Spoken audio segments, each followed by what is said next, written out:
it's alive!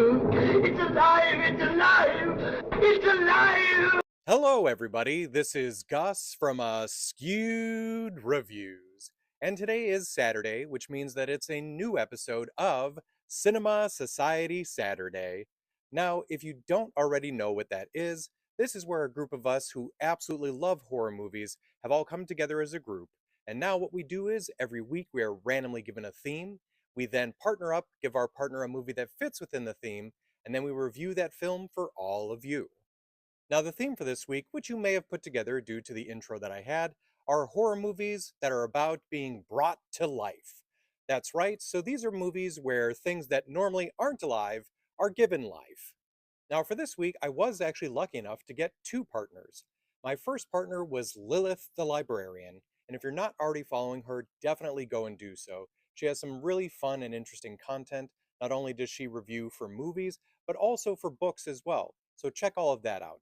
Another interesting fact, she's one of the very few people from Cinema Society Saturday that I've actually met in person. Now, for this week's theme of Brought to Life, Lilith gave me the film of In Fabric. This is a 2018 film that is directed and written by Peter Strickland. Now, if I remember correctly, I think Lily even mentioned she hadn't actually seen this movie either when she assigned it to me, which I'm hoping is true because what did I do wrong to you? Now, all joking aside, I will say this. I really did not enjoy this movie, but who knows? Maybe you will. So let me describe the movie and see if this is something that you want to check out for yourself. Now, one thing I will give this movie credit on is that it really does feel like it was pulled out of the 70s. Like everything about it, the feel, the atmosphere, the time period, I think is actually supposed to be set in the 70s. So In Fabric is almost 2 hours long, and in my opinion, it's definitely a bit too long. But how they spend the time is essentially each hour is covering one character. So the first character we meet is a middle-aged woman named Sheila. She's divorced and lives with her son, who is probably in his 20s or 30s. He works as a photographer and has a girlfriend who's a model that always kind of hangs out at their place and is really stuck up and is very rude to Sheila, but Sheila's willing to kind of wave it off for her son's happiness.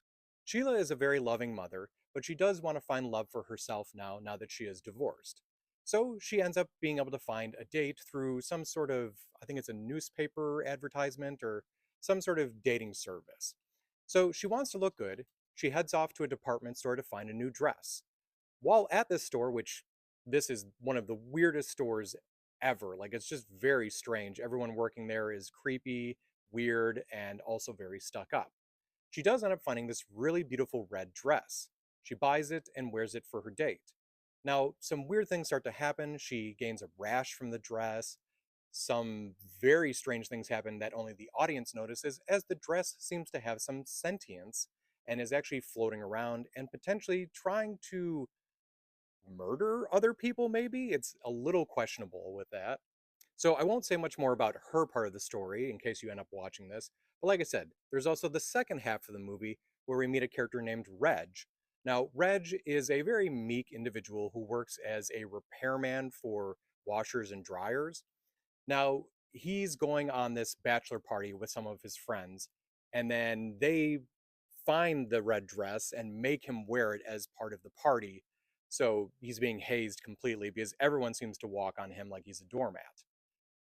Once again, he gains a rash, some weird things start to happen, and the dress seems to be trying to kill everyone again. And then from there, I won't say much more as once again, if you do watch this, I don't want to ruin the story for you. But to kind of throw everything together, we do follow these two characters. There is this creepy sentient dress, and there is this extremely creepy department store where everyone working there is maybe in a cult or something like that. Oh, also, for some reason out of nowhere, Reg seems to have a superpower where if he rambles on about something, people kind of go into a almost trance, but it's a euphoric trance, I guess. I don't know. There's a lot about this movie that is 100% confusing. I will also say another thing I was not a fan of at all with this movie. It is very artsy, like very artsy. But for those of you who are into something like this, there are also some moments that are very sexually charged. So if you're a fan of that, you might enjoy those aspects. So, at least for me on my scale, I'm going to give In Fabric a 1 out of 5. I really did not enjoy this one, but maybe you will. And if you want to check it out for yourselves, it is currently streaming for free on Tubi. And now, once more, I'm going to mention my partner for this week, Lilith the Librarian. Please go and start following her if you're not already doing so. She is an absolutely wonderful person. Oh, and of course, I can't forget to mention another great reason to go and follow her is so you can watch the movie that I gave her to review, which was The Lift from 1983. I hope you enjoyed my review for In Fabric, and if you'd like to see what everyone else did for their brought to life reviews, just look up the hashtag Cinema Society Saturday.